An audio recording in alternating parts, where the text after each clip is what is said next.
He was my protector. Until he became my curse. A werewolf romance audiobook. The storm wasn't just weather. It was punishment. Dark clouds bled across the sky like torn fabric, and the mountains above me groaned with thunder that felt almost alive. My old sedan shuddered with every gathered gust, the steering wheel trembling in my hands as I forced it up the winding dirt road. The wipers screeched across the cracked windshield, fighting rain that struck harder than gravel flung by an angry fist. Every sign I shouldn't be here shouted at me. The growing shadows, the storm, the way even the highway behind had looked like it wanted to erase itself from my rearview mirror. But I kept driving because what lingered behind me was worse than anything this road could throw ahead. Aaron's face still haunted me. Or no worse than his face. It was his voice. Smooth, dismissive, practiced. "You're not enough, Lena. You never were." A line he hadn't even bothered to dress with remorse when he'd chosen someone else instead of me.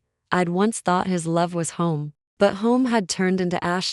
So I had left everything. My name, my career, my friends who didn't know how to look at me anymore. Everything fit in the trunk. The storm, the road, the silence, they felt cleaner than the world I ran from. Still, the deeper I sank under the ceiling of pines, the stronger the sense crawled over my skin. I wasn't alone on this mountain. Something watched, patient and ancient, older than the road I dared to drive. When the car coughed and died, my heart's rhythm followed. The dashboard lights flickered once, maybe mocking me, before going black. "No, no, no," I muttered, hitting the wheel with the heel of my palm. My voice sounded too small against the storm's pounding fist. Silence settled inside the vehicle like a body dropping in water. Outside, the rain roared, and the atmosphere pressed heavier to heavy, as if the storm itself leaned close to listen. For me, my phone lit bright in my hand, battery at 19%, but signal, nothing. Of course, I had a choice. Sit trapped in this tin can coffin, or walk. I opened the door. Cold rain slapped me across the face, sharp as glass. The mud sucked at my boots, tugging me into the earth like it meant to drown me. The forest pressed in on all sides, trees towering like black pillars lost in the mist. Thunder rolled again, so fierce it vibrated through the soles of my feet. I hugged my jacket closer, eyes darting down the stretch of road glistening under the storm. 10 miles. That's what the map had promised a town. A light, a voice, civilization. 10 miles. I could do that, but the woods didn't look like they'd let me, because between thunder strikes, I noticed the silence. No crickets, no owl, nothing living that dared break the quiet. It coiled so absolute it made the hairs at the back of my neck rise, and then the howl.it shattered the night like glass. A cry pierced with fury, raw sorrow wrapped in teeth. It wasn't wolf. Not really. I'd heard wolves upstate once, mellow notes lost in the distance. This was deeper. This lived at a register that rattled rib bones and vibrated the lungs until I gasped. The howl unfurled through the trees as if rolling my name inside of it. I froze, breath stuck halfway, unable to remember how to move. Branches cracked in the dark, not light, heavy, deliberate. My body lurched backward a step. "Stay calm," I whispered, even though my shaking voice gave away how useless those words were. Lightning burned the sky open a heartbeat later. And then I saw it. The beast.it first. I thought dream, or nightmare. Its body loomed too massive, paws sinking into mud in silence, shoulders bunching with predatory power. Black fur slicked with rain gleamed like steel, and then its eyes, God. Those eyes, liquid fire, glowing bronze against the downpour. They didn't just look at me. They branded. My pulse thundered louder than the storm. Step by step, it stalked forward. Its growl rumbled out, not just a warning, something that pressed deep into marrow, demanding surrender. I should have screamed, run, hid. I did none, because I locked my lungs. Its power should have devoured me whole. But in that fury, there was sorrow too, deep enough to echo. And underneath it, a recognition I could not name. The world split again in lightning second flash. And where there had been a wolf, suddenly there was a man. He stood where the beast had been, as if storm itself had birthed him from the dark. Tall, broad shoulders hunched, breath hard, chest heaving as if he'd just clawed through a nightmare.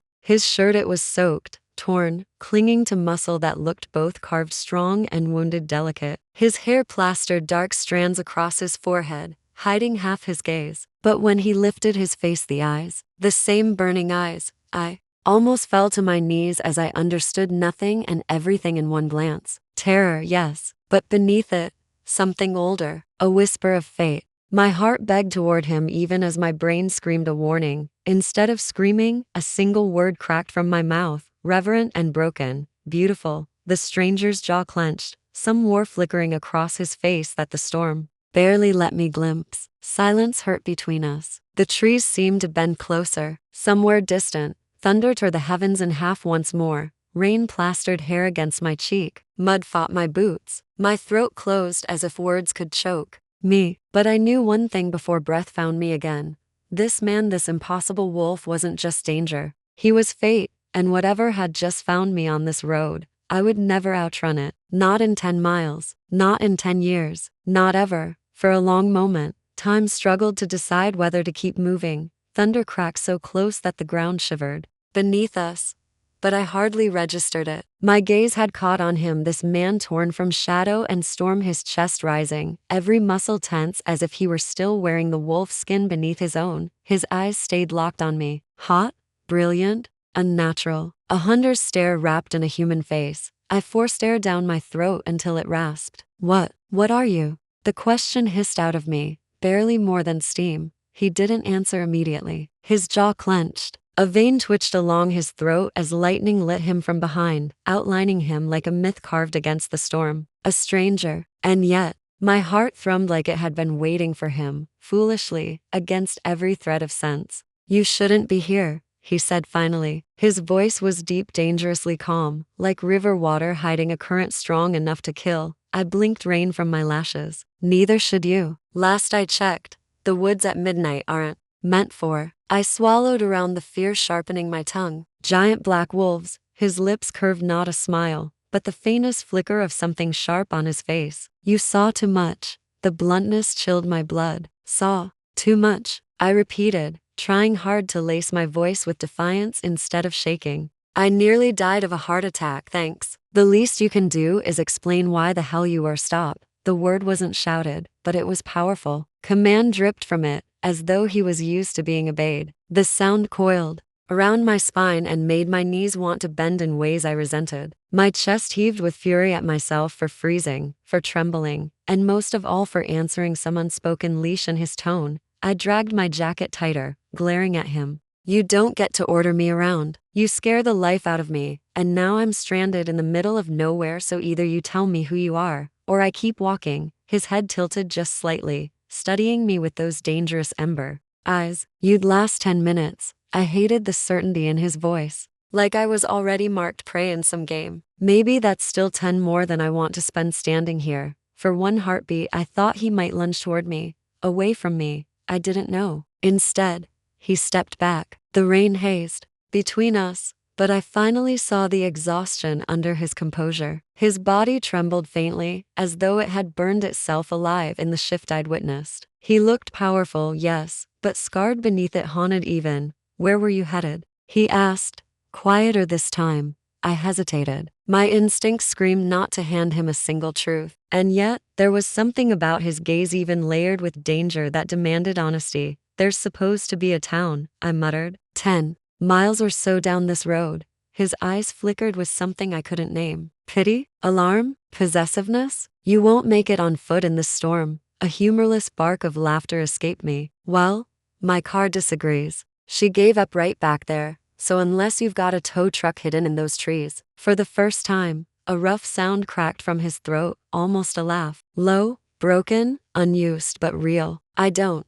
he said. What I do have is shelter. My brows shot up. Shelter, I echoed warily. That sounds about 3 steps away from serial killer's cabin. His mouth twitched again, this time darker. If I wanted you dead, do you really think you'd still be standing? The bluntness of his logic hollowed my chest of retorts. The storm screamed louder around us, as if punctuating his words. My teeth chattered as I took in the mud pulling at my boots, the lightning splitting overhead, the way his eyes refused to soften. Maybe walking 10 miles into thunder and wolves was worse than following a stranger who was somehow both. Still, caution rasped from me. And what exactly am I supposed to call my rescuer then? You can't expect me to just follow a man who turns into a monster without so much as a name. Something unreadable passed across his face. Hurt, rage, or simply restraint. He watched me for a long time before offering one simple answer. Kale. The name settled strangely against the storm, old, heavy, as if it had carried centuries in its syllables.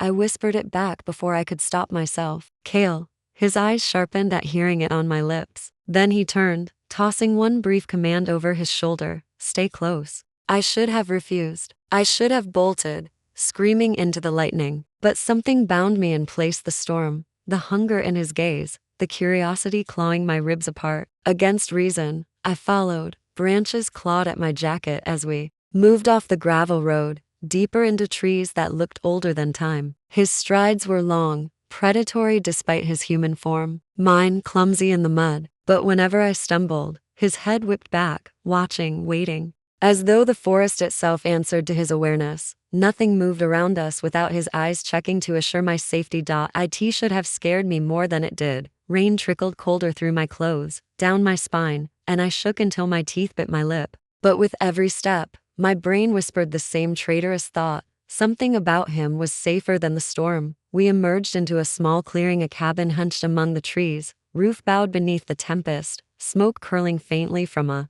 battered chimney. Kale held the door as thunder split the sky again. His gaze pinned me hard, dangerous. No questions. For tonight, you stay. Understand? I wanted to demand answers, to claw truth from him until I bled. Instead, the words that slipped out were nothing but a rasp of surrender. Yes. His shoulders slackened just a fraction, and the storm swallowed the silence as I stepped inside. Fate had just shifted whether into salvation or curse. I didn't know, but I had crossed the threshold. And there was no way back. A Werewolf Romance audiobook section 3. Eyes in the dark. The cabin groaned as we entered, as though it could feel the storm pressing against it. Wind slammed the shutters, rattling them like angry fists, and the roof shook under the pounding rain. It was the kind of place horror movies warned you never to step into. Isolated, ancient wood, the faint scent of smoke and damp earth hanging in the air. But compared to the forest outside, it felt like a fragile shield. Heat from a fire licked across my frozen skin, carrying the sharp tang of burned pine. A single flame sputtered in the stone hearth, as if raging against the storm's moaning wind. Shadows stretched long across the cabin's bare interior, and they stretched unnaturally. It was the way my eyes kept catching movement where nothing moved, shapes that bent differently depending on the way Kale stood in front of them. I pretended not to notice. Fear stitched itself tight across my lips. You're soaked, he said, his voice low, even. He'd crossed the space toward a battered wooden chest, retrieving an old flannel blanket. The gesture almost seemed domestic if you could ignore the fact that not 30 minutes ago, this same man had been a snarling beast with eyes that weren't human. He set the blanket into my hands without waiting for my thanks, his fingers brushing mine only briefly. Too warm, almost burning. I wrapped the fabric around myself, still glaring at him over the edge. What exactly is this? A cabin in the middle of nowhere? You live here? His gaze cut to me, sharp enough that my stomach tightened. For now, that's not an answer. He said nothing further. Instead, he crouched by the fire, coaxing the weak flame into something stronger. My eyes traced the curve of his shoulders beneath the soaked remnants of his shirt, muscles twitching and flexing with every small movement. His back was mapped with pale scars, long, jagged like claw marks carved into him by more than one battle. An ache fluttered deep in my chest before I could stop it. Pain recognized pain. It didn't matter how monstrous the source might be. My voice was quieter when it escaped me. What happened to you? Lightning spilled through the warped glass of a window and washed over him as he looked up. His ember eyes snagged mine, and the silence between us bristled alive. You don't want to know, he said finally, tone flat. Maybe I do. I shot back. Something flickered in his eyes, faint sorrow, quickly buried under a wall of steel. He turned back to the fire, as if my words hadn't deserved a real reply. That hollow ache in me wrestled with a sharper instinct.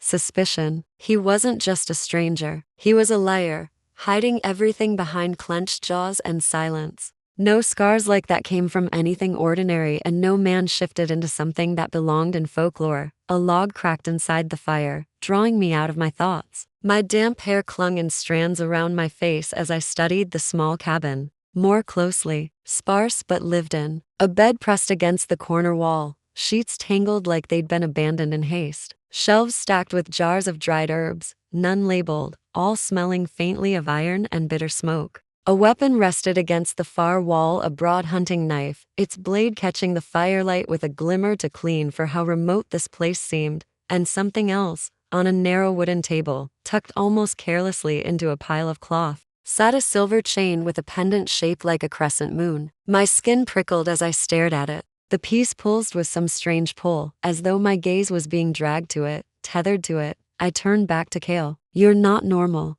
He didn't flinch. He didn't even look surprised. Only smirked faintly, bitter as smoke. "Neither are you, if you can see that." The words slid a chill through me. "See what?" He straightened from the fire, slow, full height unfolding, shadow swallowing half his face. "The way the chain glows. No ordinary eyes catch that. Human. Human." The way he said it wasn't casual. It was a category. It was less than. My mouth dried. "What else is out here?" I whispered, almost without meaning to. "In these woods, besides you." He took a long time before answering, stoking the silence until it gnawed at me. When he finally spoke, his voice was raw, scraping. "Things you wouldn't survive knowing." Anger flared to cover my fear. "You keep saying I should leave, that I won't survive, and yet you keep me here. Why? What do you want from me?" For the first time, he turned on me full, every ember of his gaze scorching with something I couldn't interpret: rage, need, hunger, sorrow all blended. He stepped close enough that the heat rolling off him made me wish the blanket wasn't wrapped around me, wish I had no layers at all. "What I want," he murmured, voice rough with restraint, "is irrelevant. What fate decides." He broke off, closing his mouth hard, as though he'd nearly said too much. I swallowed, pulse skipping erratically. "Fate?" Kale turned away, refusing my eyes. Through the rain-smudged window, lightning slashed the forest white. For a fleeting second, I swore eyes glinted in the trees watching the cabin. Not his, not ours. Something else. The storm howled against the glass, almost human in its grief. I hugged the blanket tighter around me, my voice barely a rasp. "You're not the only one out there, are you?" This time, he didn't bother lying. "No." And the way he said it, like a warning, like a promise that the storm was only the beginning, sent a tremor crawling down my spine I couldn't shake. The fire crackled and hissed as the storm clawed at the cabin walls. For a while, neither of us spoke. The shadows swayed and bent with the flames, sometimes licking Kale's face in strange light that made him look less like a man and more like the creature I'd glimpsed in the woods. He didn't seem to mind silence. He wore it like armor. For me, silence had always been punishment, the kind that left too much room for aching thoughts to crawl back into my mind. So eventually, I broke it. "You called me human," I said. My voice was quieter than I'd meant, but it still drew his head up with an almost feline sharpness. His eyes lingered on mine, glowing faintly in the firelight. "Because you are." My fingers curled into the blanket wrapped around my shoulders. "You make it sound like you aren't." "I'm not." The admission came like iron cold, decisive. The flames popped. The world outside screamed with wind and thunder, but inside the cabin everything narrowed to that one statement. "I'm not." I drew a shaky breath, trying to turn my fear into sharpness instead of weakness. "So what are you then? A wolf that turns into a man? A man cursed to turn into a wolf? Which way does the magic even work?" That faint twitch of his lips again. Not humor, but something caught between bitterness and exhaustion. He didn't answer. He only leaned back against the stone hearth, gaze tilting toward the shifting window pane as if the storm outside mattered more than my questions. "You think you want answers," he said after a long throttle of silence. "But the truth doesn't heal. It breaks, sometimes worse than lies." Those words landed harder than I expected. Because hadn't I lived that? Aaron's lies breaking me worse than silence ever had? Maybe Kale wasn't wrong, but I wasn't willing to let my questions rot honest. "Lies already broke me," I muttered. "So what's one more truth?" When his stare flicked back to me, it softened barely, but enough that I felt it pierce. "Who hurt you?" The words knocked the air from my chest. I hadn't expected him to ask. He looked like steel, a fortress of muscle and defiance and anger, and yet there he was offering a question that threatened to unspool everything I'd locked tight. I swallowed hard. "Someone who promised forever and left. That's all you need to know." Instead of prodding, Kale only nodded once, like he understood more from the edges of my voice than I ever meant to give away. His eyes lowered as if my pain pressed some mirror against his own, "You're not the only one carrying scars," he said, almost to the fire. "But my scars are older, deeper." He shifted,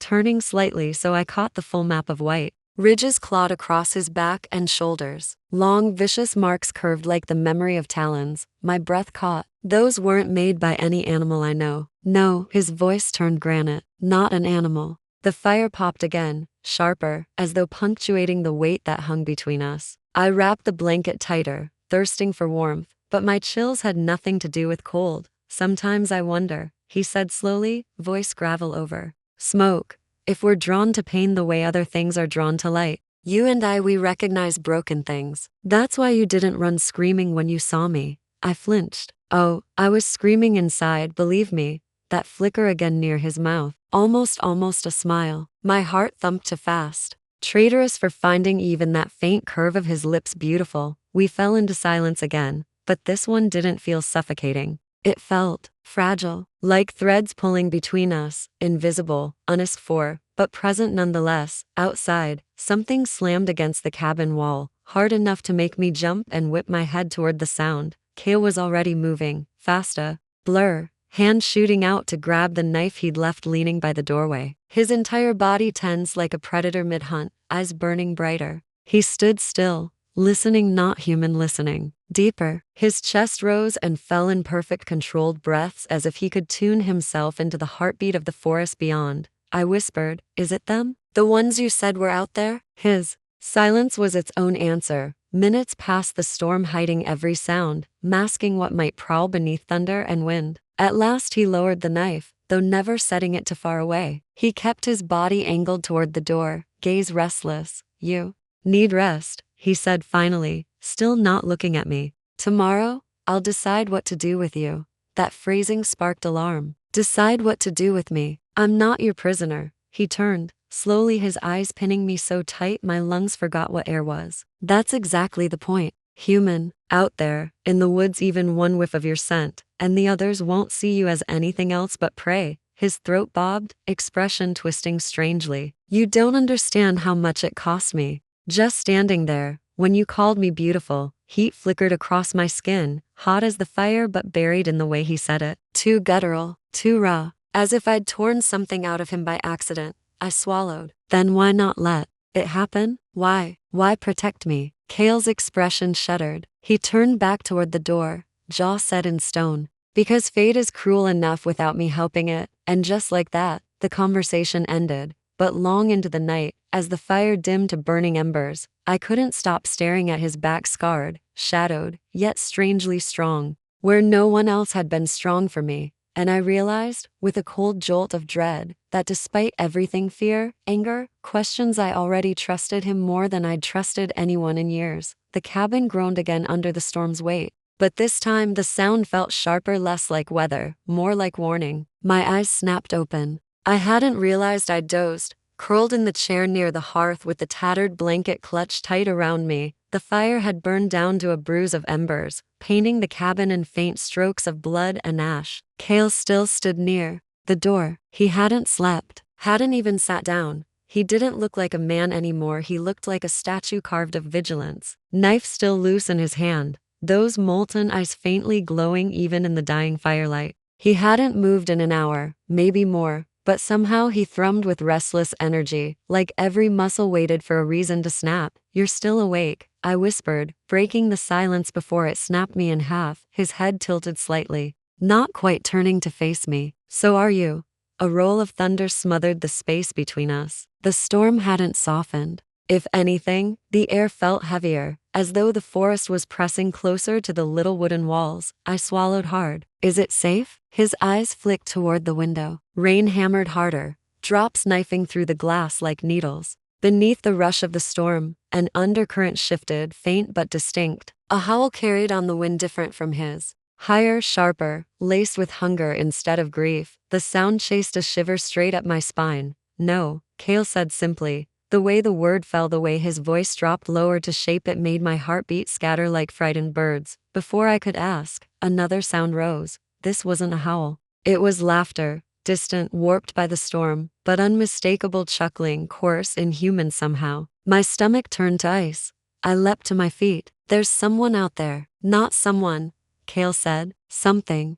I moved closer. Before my legs could argue, instinct pulling me toward his shadow when every ounce of logic said I should have been running away. Kale's eyes burned hotter, catching new fire when the sound rang again. Stay behind me, no matter what you see.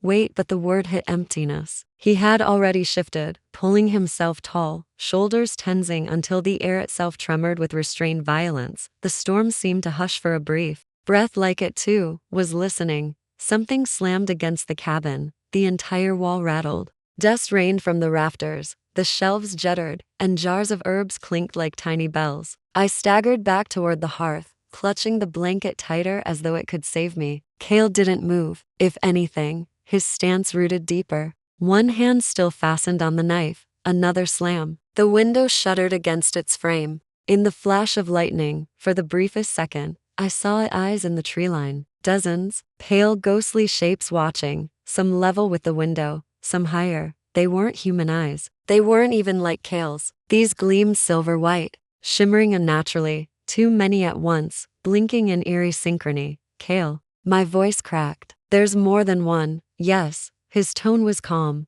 but calm the way an avalanche might be calm right before it falls. The laughter rose again, this time closer, circling. A pair of claws scraped across the wooden siding. Another claw answered from the opposite side. The sound set my teeth on edge. The door shook against a blow. Once, twice testing. Not yet breaking, just promising. My knees buckled, but Kale's hand shot back blindly, catching my wrist with a grip hot and unyielding. Stay down. Do not open your mouth. Do not run. Anger spit through my fear. I'm not useless, you're alive, he snapped, ember gaze branding into me as he finally turned. That's rare enough. The storm punctuated his words with another crack of thunder. Before I could retort, the door shuddered again. The wood split in a thin line near the latch. Kale's gaze never left mine. The brightness in his eyes ignited further, filled his whole face with a molten light that almost hurt to stare at. His chest rose once, dragging in air like it was fuel, and when he exhaled he changed. Not a flash, not clean lightning. Slow, brutal, grinding. His neck bent wrong for a moment before fur tore over his skin like flame spreading across paper. His frame towered higher, bones cracking with sickening sounds that somehow felt like truth instead of horror. His teeth lengthened into gleaming points, jaw stretching to wide, words shredded out of reach. I staggered back, covering my mouth, heart hammering. I'd seen the wolf, but seeing him become the wolf here, inches away, was something else, too intimate. Like watching a person's soul unpeel from their skin. Within seconds, the man was gone, swallowed whole by the black-furred beast. Kale the wolf threw his head back and loosed a growl that rattled the support beams of the cabin. The answering silence outside was deafening. Even the laughter cut short. Then, the door burst inward. Two shapes exploded through, shadows too fast for my eyes to follow. Wolves, but not like him. Leaner, smaller, white fur matted with rain and filth, eyes glowing pale silver. One dove for the hearth where I stood frozen. I screamed. Reflex, but too late. The black wolf intercepted, slamming the white one midair. The sound of the collision shook the cabin. Wooden beams rattled. Sparks spit from the hearth as both beasts crashed to the floor. A blur of claws, teeth, snarls so violent the sound itself felt sharp enough to wound. The second pale wolf charged me head on. I stumbled back, hitting the wall. Its breath steamed, its teeth long and dripping. Panic tore my body into concrete to slow. Too weak a hand seized the silver pendant on the table. Mine. I didn't realize until it glowed in my fist, burning hot like fire. I thrust it up between us in blind terror. The wolf stopped dead. It howled broken, throwing itself sideways as though struck. The glow painted its pale fur with searing light, and the thing fled through the shattered door as if I'd pierced it through the heart. The air reeked sharp iron, smoke, something burning. My hand throbbed with heat, skin screaming, but still, I clutched the chain like a lifeline. Behind me, the black wolf roared, thrashing, every muscle an avalanche as he shredded through his opponent. The pale beast slashed once across his side, but Kale didn't falter. His jaws closed around its throat. Crunch. The body collapsed and didn't move again. I dropped the glowing pendant, breath ripping out of me, chest clawing for air as if I'd run 10 miles. The wolf beside me turned Kale, massive, towering, panting hard. His fur gleamed obsidian black, streaked with blood, rain, and firelight. His molten eyes found me,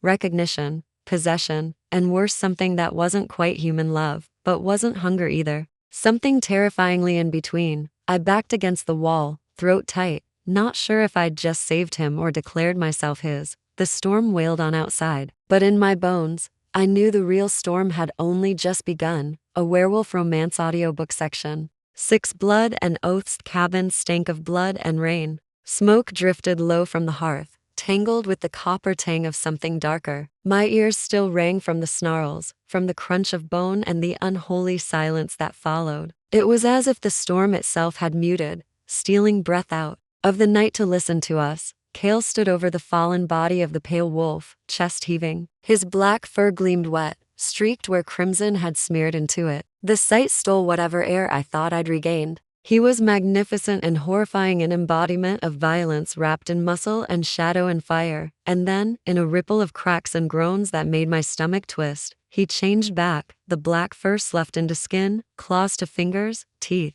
receding with an animal snarl still clinging to his mouth. A moment later he crouched naked before the corpse, body shuddering, sweat and rain dripping off him. His back split with painful scars, old ones blending now with fresh, bleeding gashes. Clawed across his side, I swallowed bile. Horror gripped my spine, but another current threaded beneath it too, something humiliatingly different. Hunger, need. He looked carved by gods, broken and brutal but sculpted with such feral grace that my gaze clung to him against my will. His burning eyes flicked up and caught me staring. I jerked my face away, clutching the blanket around me tighter. My chest ached with a heat I couldn't name. Are you hurt? His voice was shredded raw gravel mixing with the last edges of the wolf still clinging to him.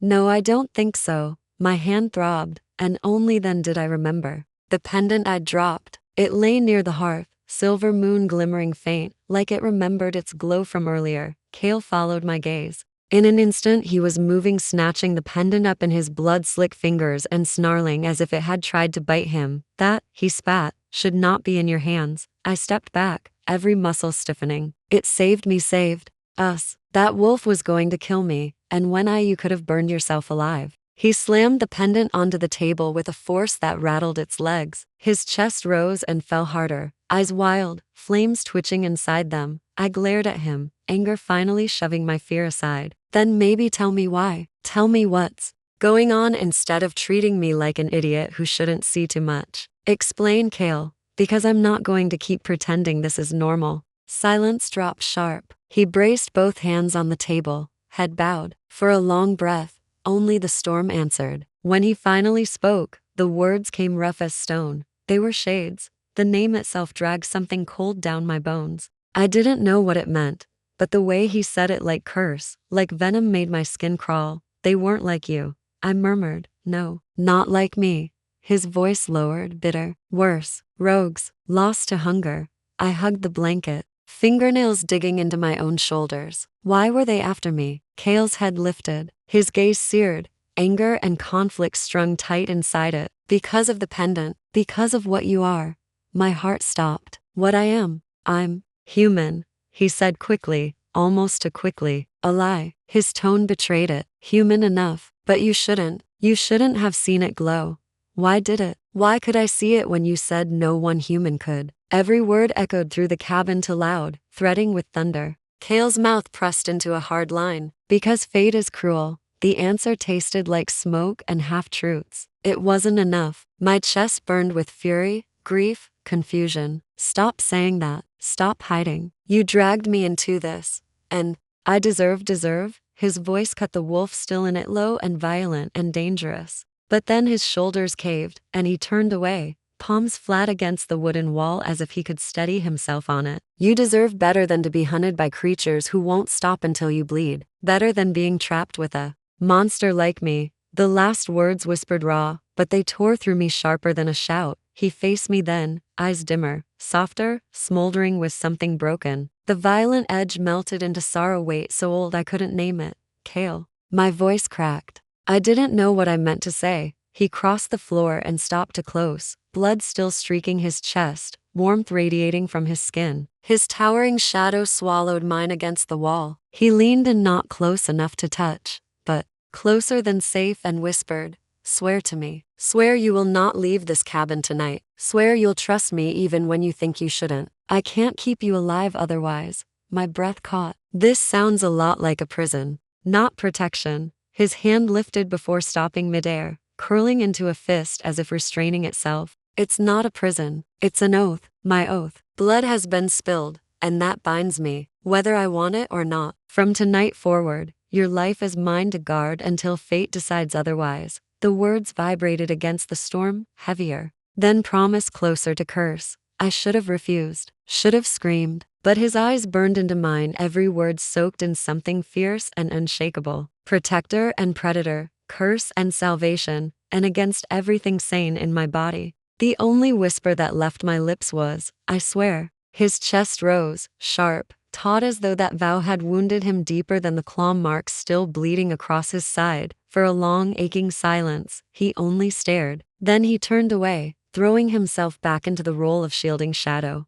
By the door, I collapsed into the chair again, clutching the blanket, heart thundering. Fate had just bound me to him. And whether Cale was my guardian or my curse, I could no longer tell. He was my protector. Until he became my curse. A Werewolf Romance Audiobook Section 7. The hunt begins. Dawn never came, or maybe it did, and the storm had swallowed it whole. All I knew was that when my eyes finally fluttered open after restless sleep, the sky outside the warped glass was still black. The kind of black that felt thick, like ink clouding water. The fire had died. The cabin breathed only smoke. Cale wasn't by the door anymore. I jolted upright, the blanket spilling from my shoulders. Panic curled sharp in my chest before I found him at the window, nothing more than a tall shadow, scarred shoulders rising and falling in slow, deliberate breaths. You should have kept sleeping, he said, voice heavy, without turning. A shiver licked my spine. You sound like we don't have time to sleep.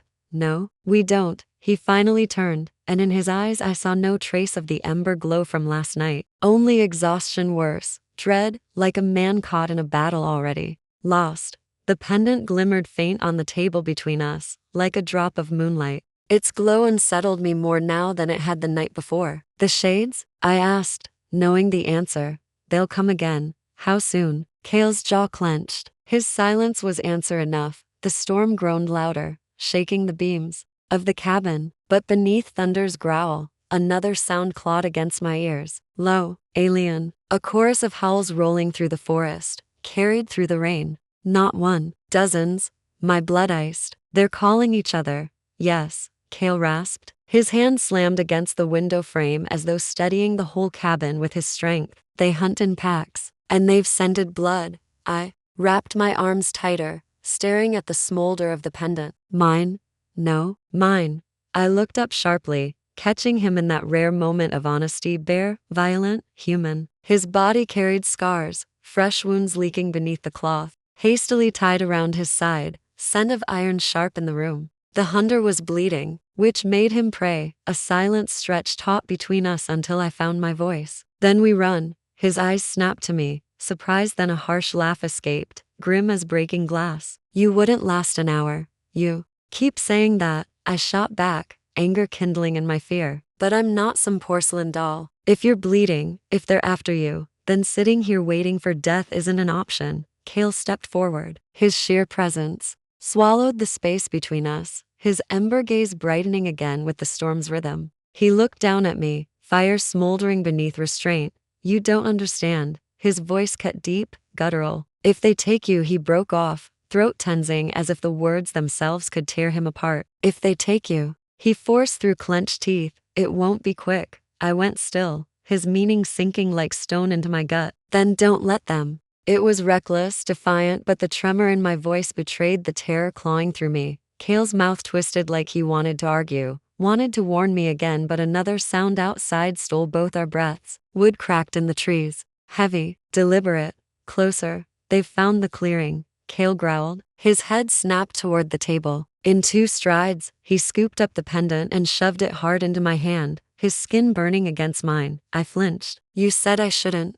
Don't argue. He snarled. His eyes blazed, molten fire swallowing the human away. It answers to you. That's all the reason we have. My chest hammered. Cale, his body rippled, shuddering, skin trembling as though it could barely contain the wolf within anymore. When we go out there, he rasped. Don't run. Don't scream. Stay at my back. And if there's no if, he snapped. His hand caught my chin before I could pull away, tilting my face up to his. For the first time, his touch wasn't just hot, it was almost tender. Scorched tenderness, buried in all that fury. I swore your life was mine to guard. I intend to keep that oath, even if it kills me. My throat closed. His vow seared deeper than the storm's chill, carved sharp and strange into places of me I thought long dead. Before I could answer, the door rattled against another blow. Splinters cracked. Shadows slid along the walls where the fire had burned. Out. The shades were here. Cale shoved me behind him, every line of his body elongating, stretching, splitting into something half human, half beast. The change was faster this time, smoother, as though rage greased the transformation. One breath, he towered as a man. The next, he was the wolf again, black fur streaming, jaws dripping, growl deep as earth. The door tore open. 4 of them spilled. Inside, pale wolves with dripping jaws, silver eyes gleaming, bodies leaner but swift. The first lunged, claws scraping wood. Cale met it midair, their collision cracking beams overhead. The cabin shook with snarls and snapping bones. Another wolf slunk low toward me. My hand lifted the pendant before my mind had even ordered it. It hissed to life, light blooming, fierce, stabbing the shade backward as it howled, blinded. My palm burned, nerves screaming, but the glow held. Get back, I shouted, though my voice nearly ripped apart. The wolf recoiled, but 2 more circled in snarls, echoing under the roof like demons. Cale roared, ripping one to the ground in a spray of gore. His blood hit the floorboards hot and fast. The strongest predator I'd ever seen, and even he staggered under their sheer number. I clutched the pendant tighter, its glow painting the cabin silver. The wolf nearest me faltered, but its gaze, those inhuman silver eyes, latched to mine like it could see through the jewel, to my heartbeat, my soul, and deep inside, something shifted. It wasn't just fear anymore, not only human terror. Something older stirred with the pendant's heat, answering the darkness staring me down. My breath caught. For the briefest flicker, before Cale's black shape lunged between us, I swore I heard a voice, not mine, not his, curling through my skull like an echo from the pendant itself. You're not prey. Then Cale's jaws closed around the shade's neck, tearing through the night like thunder. Blood sprayed. The cabin shook. The storm howled with the sound of the hunt truly beginning, and I realized, clutching the glowing pendant with trembling hands, that I wasn't just caught in this world by accident. The hunt wasn't only for Cale anymore. It was for me. The cabin reeked of blood and rain, the floor slick with it, black stains spreading across the warped boards. The fire had long died, leaving the room draped in half shadow. Silence pressed down, thick and iron hot. 4 corpses lay still on the floor, gleaming eyes faded into the dullness of death. But Cale was still on his feet, barely. He wavered where he stood, half shifted still, ribs torn open along his side, blood dripping down his arm. His chest heaved with breaths like broken thunder, and for the first time since I'd met him, he looked fragile. Not weak. Cale would never be weak, but fragile, the way cliffs are after centuries of storms. And then, in a pained snarl, the wolf form collapsed in on itself. Fur collapsed back into muscle, claws retracted to hands. His cry rattled stone and bone as he hit his knees, human again, blood flowing freer than before. Cale, I lunged forward, catching his shoulders. As his weight dropped, the heat of him nearly seared my palms, his skin molten as though transformation left fire beneath it. You shouldn't, he gasped, jaw clenching, sweat dripping off his temple. You shouldn't touch me. Too late, I snapped, dragging his weight toward the bed against the cabin wall. He resisted at first, muscles rigid with some wild pride, but weakness finally betrayed him. He slumped where I pulled him, collapsing onto the tangled sheets. I knelt beside him, my blanket forgotten somewhere near the destroyed door. His blood smeared my arms, thick and hot. My heart pounded against ribs too narrow to contain it. You're bleeding out. I've bled worse, even near unconscious. His voice held that stubborn rasp, the steel that refused pity. I glared down at him, fury burning hotter than fear. Stop pretending you're invincible. You might heal, but you're still going to die if we let you flood this room with your pride. His lips twitched, maybe mockery, maybe pain. Fierce little human. I bit my tongue. My hands pressed against the thick gash across his ribs, and he arched with a shuddering growl at the contact. My fingers felt the tremor of muscle fighting. Me, fighting itself. Hold still, I told him, Unless you want me to make things worse. He went still. Too still, as though holding himself in check required every shred of strength left in him. My gaze lingered over scars, so many scars. His chest, his back, his arms. It wasn't just old battles carved over him. It was survival. His whole body was a story written in torn flesh and ink black will. I whispered without meaning to. How can one body take so much? His eyes cracked open, molten even in exhaustion, and found mine. Because it has to. He dragged a slow breath, grimacing, as my hand pressed harder against the wound. Because no one else will. That hushed the storm in my head more than the silence outside did. My throat closed. I wanted to ask who else, Kale? What else have you lost? But the words tangled against my tongue. Instead, I reached for the ragged cloth hanging from the windowsill and ripped it into strips. The motion felt mechanical, fueled by panic. My shaking hands tied bandages tight across his side. He hissed between teeth. You've done this before. The words froze me. What? Tended people. Wounds. Not the first time blood covered your hands. Images rose sharp and fast in my mind. Aaron drunk at the edge of a fight. The night I'd patched him up through gritted teeth before he left me for someone easier to love. I shoved the memory away as fast as it came. I learned quickly, I said stiffly. Kale didn't push. His gaze flicked toward the table, where the silver pendant still lay. Its faint light glimmered against us, pale moon carved into its surface. It shouldn't respond to you, he said. His voice was lower now, the rasp of exhaustion stripping away his command, leaving something nearer truth. Yet it does. I tied another knot at his ribs, pulling harder than necessary. He winced then laughed, low and rough without joy. Defiant. His eyes slid shut, breaths heavy. Maybe fate knew what it was doing. After all, I froze. Kale, why me? Why did it glow for me? I'm no one. You're not no one. His lips parted, and the weight in his voice pressed me still.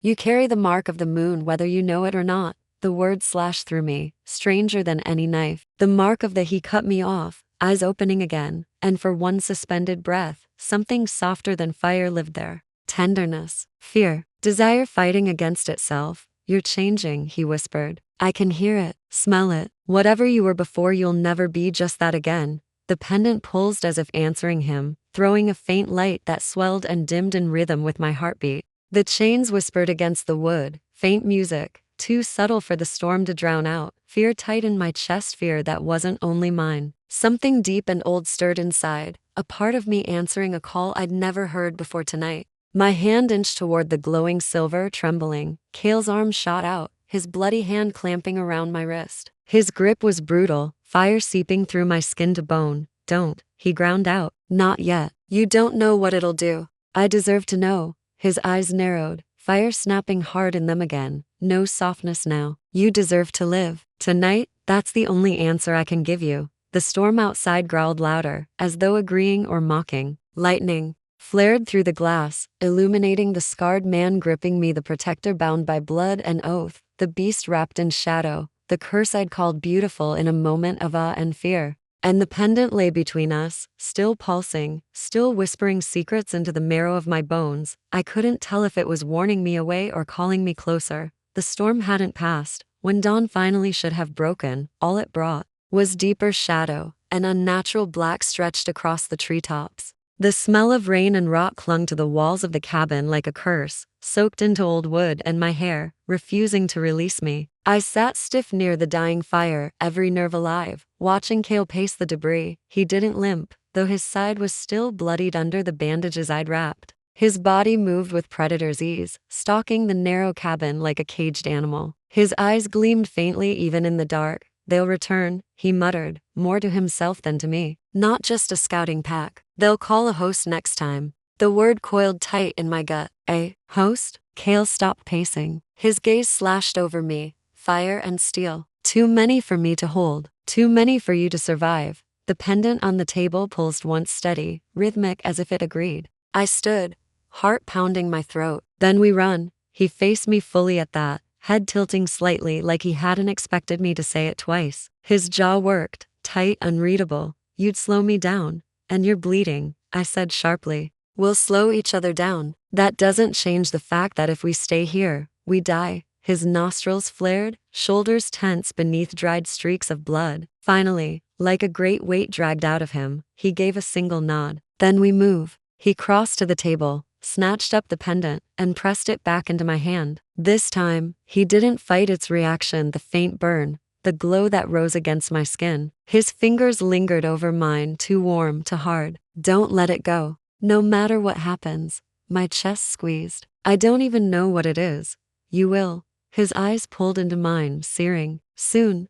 The wind rattled the broken door. Shadows stretched long across the floorboards. Without another word, Cale turned and pushed through what was left of the frame, slipping into the storm-slung forest. I followed. The woods pressed heavy, trunks rising like black pillars into a ceiling of seething clouds. Rain slicked the underbrush, mud sucking at my boots. Branches clutched at my sleeves as though trying to hold me back. Cale moved swift ahead of me, a shadow woven from speed and muscle and hunger. He paused often, head lifting, nostrils flaring, the wolf in him listening to dangers I couldn't. Sometimes he doubled back, placing his body too close to mine, guiding me over roots, over slick stone, one hand firm against my back as if it were instinct. The forest noises were wrong, too quiet, every sound smothered under the storm, until the first halt carried far across the trees, high and sharp, answered by another, and another. Cale's jaw flexed, his profile grim in the stormlight as he muttered, "They've scented us." My stomach turned, ice rushing my veins. How many? He didn't answer. Which was the worst answer of all? We cut deeper into the forest, down a ravine slick with rain. My lungs burned, legs raw as each step sank into mud. Cale slowed when my breath faltered, though impatience flickered across his scarred face. "Don't stop," he growled. "If you stop, they'll close in." "I'm trying," I gasped. His gaze snapped to my hand gripping the glowing pendant. Its light shimmered faint in rhythm with my ragged breaths. Something unreadable flashed in his eyes, fear, or both. "You're waking it," he said, voice rough. "I'm what?" Before he could answer, the forest snarled to life. Tended people, wounds, not the first time blood covered your hands. Images rose sharp and fast in my mind. Aaron drunk at the edge of a fight, the night I'd patched him up through gritted teeth before he left me for someone easier to love. I shoved the memory away as fast as it came. "I learned quickly," I said stiffly. Cale didn't push. His gaze flicked toward the table, where the silver pendant still lay. Its faint light glimmered against us, pale moon carved into its surface. "It shouldn't respond to you," he said. His voice was lower now, the rasp of exhaustion stripping away his command, leaving something nearer truth. "Yet it does." I tied another knot at his ribs, pulling harder than necessary. He winced then laughed, low and rough without joy. Defiant. His eyes slid shut, breaths heavy. Maybe fate knew what it was doing, after all. I froze. "Cale, why me? Why did it glow for me? I'm no one. You're not no one." His lips parted, and the weight in his voice pressed me still. "You carry the mark of the moon whether you know it or not." The word slashed through me, stranger than any knife. The mark of the he cut me off, eyes opening again, and for one suspended breath, something softer than fire lived there. Tenderness, fear, desire fighting against itself. "You're changing," he whispered. "I can hear it, smell it. Whatever you were before, you'll never be just that again." The pendant pulsed as if answering him, throwing a faint light that swelled and dimmed in rhythm with my heartbeat. The chains whispered against the wood, faint music, too subtle for the storm to drown out. Fear tightened my chest, fear that wasn't only mine. Something deep and old stirred inside, a part of me answering a call I'd never heard before tonight. My hand inched toward the glowing silver, trembling. Cale's arm shot out, his bloody hand clamping around my wrist. His grip was brutal, fire seeping through my skin to bone. "Don't," he ground out. "Not yet. You don't know what it'll do." "I deserve to know." His eyes narrowed, fire snapping hard in them again. No softness now. "You deserve to live. Tonight, that's the only answer I can give you." The storm outside growled louder, as though agreeing or mocking. Lightning flared through the glass, illuminating the scarred man gripping me, the protector bound by blood and oath, the beast wrapped in shadow, the curse I'd called beautiful in a moment of awe and fear. And the pendant lay between us, still pulsing, still whispering secrets into the marrow of my bones. I couldn't tell if it was warning me away or calling me closer.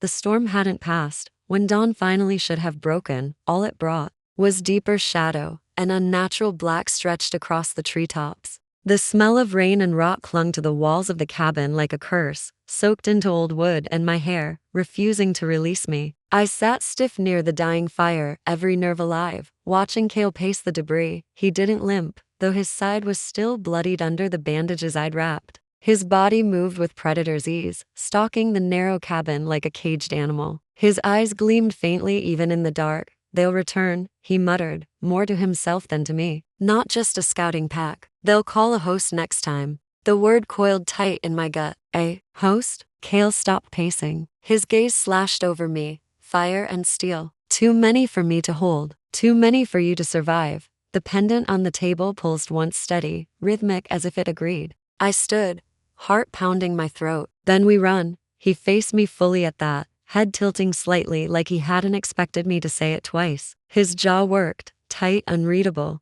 You'd slow me down.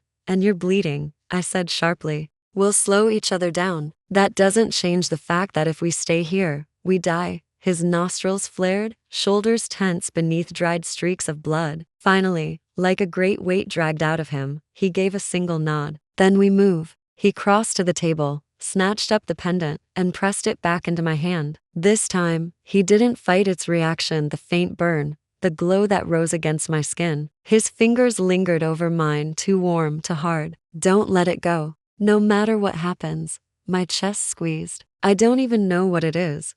You will. His eyes pulled into mine, searing. Soon.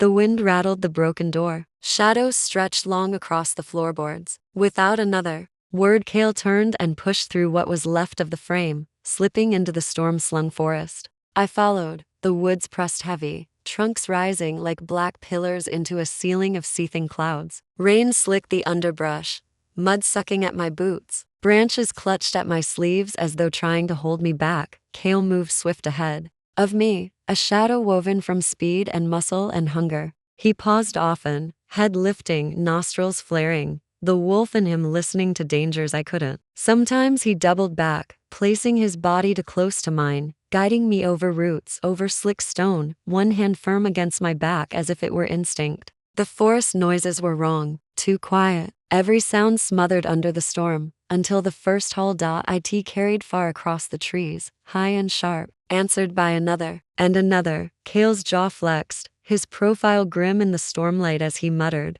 "They've scented us." My stomach turned, ice rushing my veins. How many? He didn't answer, which was the worst answer of all. We cut deeper into the forest, down a ravine slick with rain. My lungs burned, legs raw as each step sank into mud. Kale slowed when my breath faltered, though impatience flickered across his scarred face. "Don't stop," he growled. "If you stop, they'll close in." "I'm trying," I gasped. His gaze snapped to my hand gripping the glowing pendant. Its light shimmered faint in rhythm with my ragged breaths. Something unreadable flashed in his eyes, fear, or both. "You're waking it," he said, voice rough. "I'm what?" Before he could answer, the forest snarled to life. Thought the pendant moved before I did, almost guiding me, as if some other will wove itself through me. "Not pray," the echo whispered again in the back of my mind. "Never pray." The tempo slowed. Ashen blood thickened under the storm. The shades began falling back, yelping and snarling, dragging bodies of their fallen into the trees. Their silver eyes retreated into the dark, still gleaming, but no longer charging. Kale stood tall in the mud, fur slick with gore and water, his molten eyes still bright, jaws dripping with battle. His growl rumbled low as thunder until silence smothered the forest again. Only then did he stagger. "Kale." I rushed forward, the pendant still pulsing against my palm, lighting the way to his side. He half shifted back, dropping to one knee, his chest rising ragged. His face was human again, but ruined with exhaustion, slashed with fresh blood across scarred skin. "They won't stop," he rasped. "Not until the claim is broken." I dropped to my knees beside him. "What claim?" His fiery eyes lifted, burning into mine even in weakness. "The hunt, the moon mark, you." I shook my head, fists clenching. Then make it stop. Take it back. Whatever this is, I don't want it." He grabbed my arm, jerking me closer so fast I gasped. His bloody grip seared through me. "You think it's a choice?" His voice snarled, savage. "No, the moon doesn't give choices. It binds, it curses." His jaw trembled as he leaned closer, forehead nearly brushing mine. and now it binds me to you. The words rocked through me harder than the storm. Bound, curse, moon. I felt it then, not through thought, but through the way the pendant pulsed against my chest, the heat dragging in sync with his heartbeat. My blood tripped faster, spilling in a rhythm not my own. No, I whispered. What do you mean, bound? His lips pulled back, half snarl, half confession. Blood spilled, oath given, fate sealed. His hand tightened on me, fiercer, hotter, until it branded me inside out. You're mine now, and the hunt won't end until the moon itself takes you. The pendant blazed. The storm screamed, and something deep, foreign, terrifying, alive stirred awake inside me. We didn't stop running until the storm thinned into a mist and the earth rose into a jagged spine of rock. Cale found the cleft by instinct, pressed into the mountainside, and half hidden by thorn bramble. He shoved the brambles aside with a snarl, wincing as his hand came back torn. The air inside was damp, cold, smelling of mineral and moss. He motioned me through, his eyes molten in the dark. The cave's throat was narrow, stone scraped my shoulders, slick where rainwater had worn it smooth, but it opened wider a few steps into a hollow dome. Roots dangled from the ceiling like black ropes. Water dripped steadily into shallow puddles that reflected our jagged shadows. My breath echoed small, thin, behind us. The forest was too quiet. Even the storm seemed muted, as if the shades had swallowed the noise whole. That silence felt worse than their howls. Cale collapsed onto a flat rock at the edge of the hollow, his massive body folding like the strength had finally abandoned it. He was still half-shifted, claws still curving at the tips of his fingers, fangs not fully recessed. Blood ran down his ribs in dark rivers, soaking through the bandages I'd wrapped hours ago in the cabin. You're bleeding again, I said, voice trembling. My knees found the stone floor almost without thought as I crouched before him. I'll heal, he rasped, as if reading from some ancient script. Automatic, dismissive.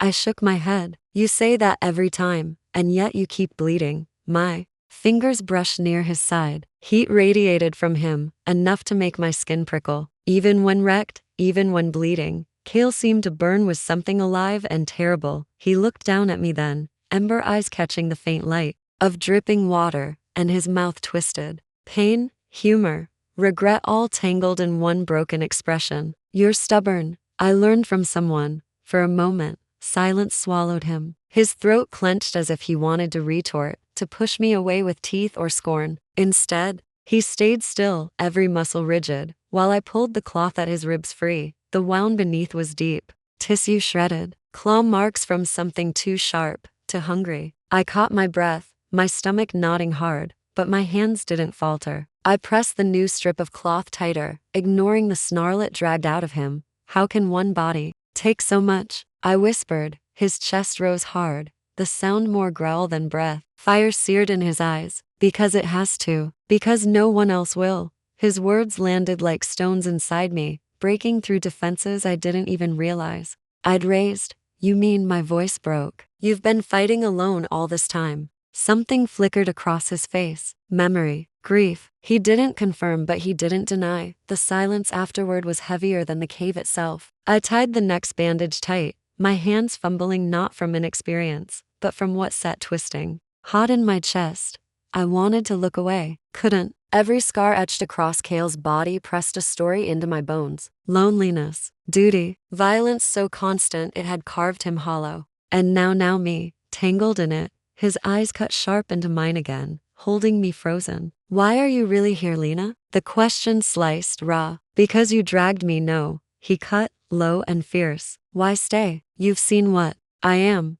He bared his fangs, still too long, too sharp. What I'll always be. My throat locked. He was right. I should have already run 100 miles away. But the truth stuck stubborn in my chest, shameful. Because who else do I have? Because no one ever stayed for me either. I couldn't say it. Instead, I pressed harder at his wound. He hissed through teeth, claws gouging fresh lines into the stone he sat on. Yet he didn't throw me back. The wolf in him wanted to snap. The man in him stayed. Then sudden, sharp, his entire body tensed. His gaze locked on where my hand pressed to his ribs. His breath broke harsh.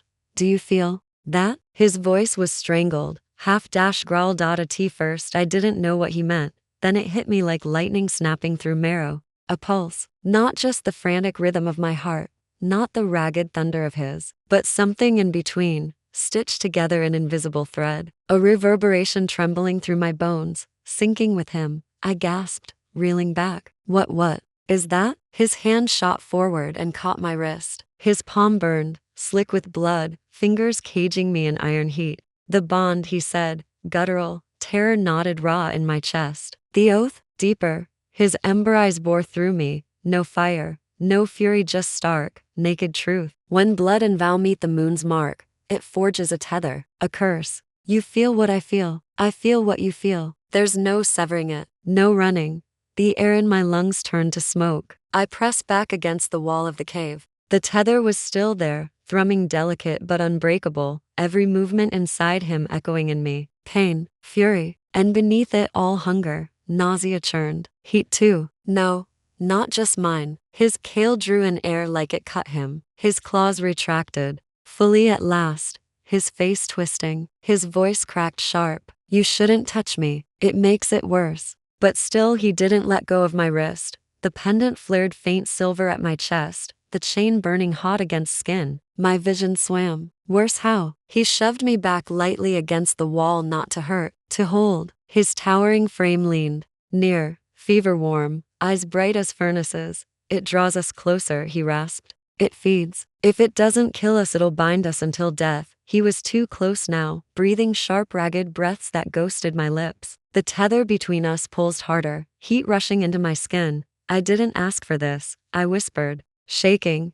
No one does. His head tilted lower, mouth inches from mine now, voice breaking through with something painful. But the moon doesn't care. It claims. The pendant blazed against my chest, spilling silver across the cave walls. Roots glimmered, water pools turned bright, shadows burned clean away. Kale's forehead pressed near mine, eyes flaring so fierce they seared. His words fell like vow, like curse, like prayer choked raw. And now, Lena, it's claimed us. I could feel it in my blood. Not just his heat, not just the fear, but something older. A thread stitched by fate itself, binding me to him in body and bone, in pulse and breath. The cave itself seemed to tilt with its storm roaring faint outside, the whole world narrowing down to this tether, this man, this wolf, and I feared, with bone-deep certainty, that I would never be free of it again. We'll aim for 1-2 words. Rich and atmospheric, ending on a cliffhanger. He was my protector. Until he became my curse. A Werewolf Romance Audiobook Section 12. The Tether Titan's cave breathed around us. Cold air seeped through cracks in the stone. Water dripped steady, the sound sharp in the silence. The storm outside had dulled to a low growl over the mountains, but the quiet in here felt louder than thunder. Kale hadn't moved. His bloody hand still wrapped around my wrist, his molten eyes locked in mine as though letting go would undo everything sealing us together. Only then did I realize my own chest wasn't moving at the same rhythm anymore. My heartbeat had slipped off, it beat with his. One pulse, two bodies.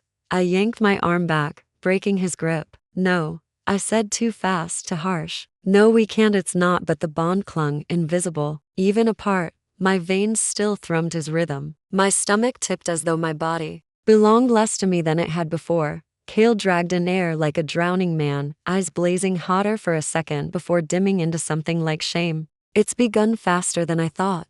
What has? My voice cracked. His hands curled into fists on his knees. His claws had fully retracted, leaving only scarred fingers shaking against stone. The tether, it doesn't just link us, it leaks through us. Pain, hunger, fear. It will only tighten. A drip fell from the ceiling and shattered in a tiny pool. The sound rang louder than his words. I hugged my knees, pressing the pendant into my chest like a shield. I don't want to feel what's inside you. Do you have any idea how? Yes, he cut sharply, his snarl flicking through the cave. Because I can feel you.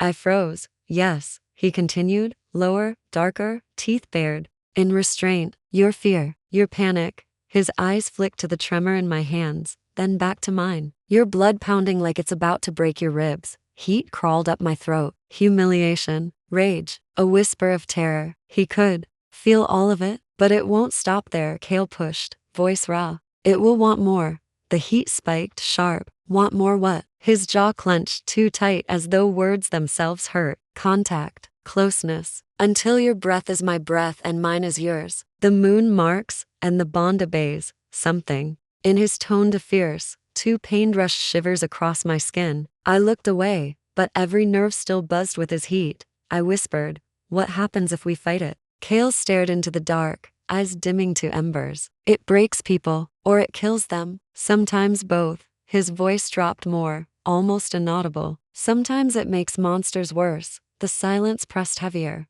I didn't dare speak, didn't dare breathe. The tether pulls steady between us anyway, thick as shadow, thin as silk, impossible to escape. And then, like a spiderweb tangling against my senses, I felt something not mine, not fear, not sorrow, hunger, gnawing hunger curling sharp in my chest, tugging at teeth that weren't mine, making the back of my tongue taste of iron. A low vibration started in my throat, and horror struck the moment I realized a growl. I slapped a hand over my mouth. Kale's gaze whipped toward me, blazing. "You felt it."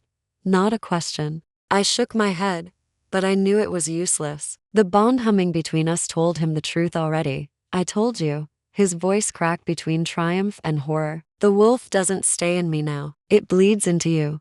He was panting, fists grinding against the stone. "And God's forgive me.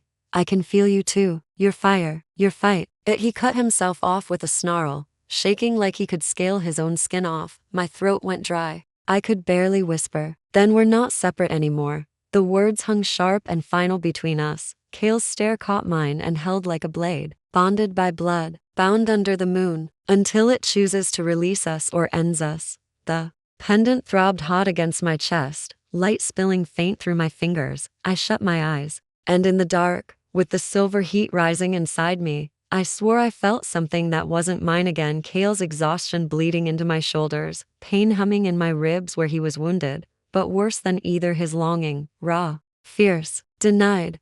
My breath hitched and my eyes flew open. He saw it instantly. Heat flared in his face, not just fury, but shame. "You shouldn't know that," he hissed. "I didn't ask to." The cave flashed silver as the pendant flared. I clutched it hard enough to bite my palm. "I don't want this." "Neither did I." His voice dropped low, guttural, fangs catching light as his head bowed. The air around his body shimmered faint, half-shifted lines rippling under his skin. "But wanting doesn't change what's already bound. You're saying we're trapped." His ember eyes lifted, softer now, sorrow carved into them as sharp as scars. Fate rarely frees its prey. The storm outside rumbled, closer again. A howl rolled faintly over the mountains, carried by the wet air, a reminder that we weren't alone, that the hunt wasn't finished. The tether inside me pulled tighter, answering it. My stomach lurched as though something primal in me wanted to rise and howl back. Kale reached forward suddenly, grabbing both my wrists, holding me still though I struggled.